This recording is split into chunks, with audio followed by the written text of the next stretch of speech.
For more on China's thriving wine industry, we're joined by Marc Curtis in Guangdong. He's owner of ChinaWineTours.com. He's also a contributing writer for the Wino column in City Weekend magazine in Shanghai and Beijing. Marc, great to have you on the broadcast. Here in the United States, as you're probably well aware, the top wine areas, Napa and Sonoma. A couple of years ago, a familiar name there in China, a guy by the name of Yao Ming opened a winery in Napa called Yao Family Wines. But it sounds like he should have stayed right there in China. In 2011, a dry red 2009 wine from China took home the top prize at the International Decanter World Wine Awards. So it was the first time China won a prestigious award. But do you think China is finally gaining a better reputation worldwide? Oh, absolutely. China has a written history of over 2,000 years for producing wine, and an actual history of making good wine for about 15 years. But recently what's happened is the major players, Jancis Robinson, Robert Parker, they've taken notice and are spreading the word worldwide that China actually is making good wine. I've been very impressed with the wines out of Shanxi. I mean, you'll see here I've got Grace Vineyard wines that they just released, but also Ningxia is growing as a very formidable competitor. The major producers of wine in China are trying to export now. The smaller ones like Grace, they still don't make enough wine to export to the U.S., but I think eventually that will happen, and it should, because they make some spectacular wines.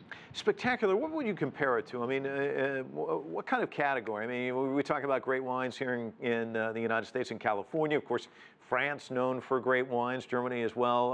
How would you stack it up? I mean, what does it compare to? Well, that's the whole thing, is that these wineries have brought in the winemakers from these regions that have been making wine forever. Instead of taking 30, 50, 100 years to learn how to make great wine, they've taken 3 years, 5 years, 10 years to learn from the best how to do it right.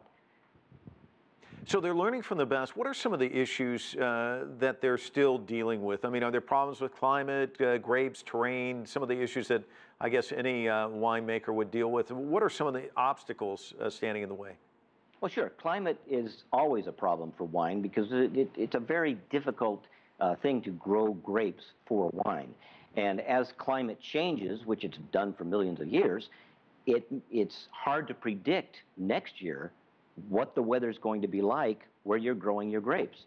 But these guys are experts. They know what they're doing, and they know how to produce great wines and grow those grapes to make the best wines.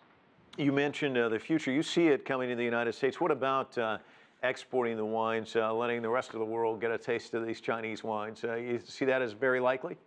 I think it's about to start happening. Like I say, some of the large producers are already trying to get into the U.S. market. And I think what will happen initially is it's a novelty. Oh, have you tried that Chinese wine? And they'll try it, and some of it is not that good. But as the better wineries get known, then there will be more recognition by wine lovers that China actually makes some good wine.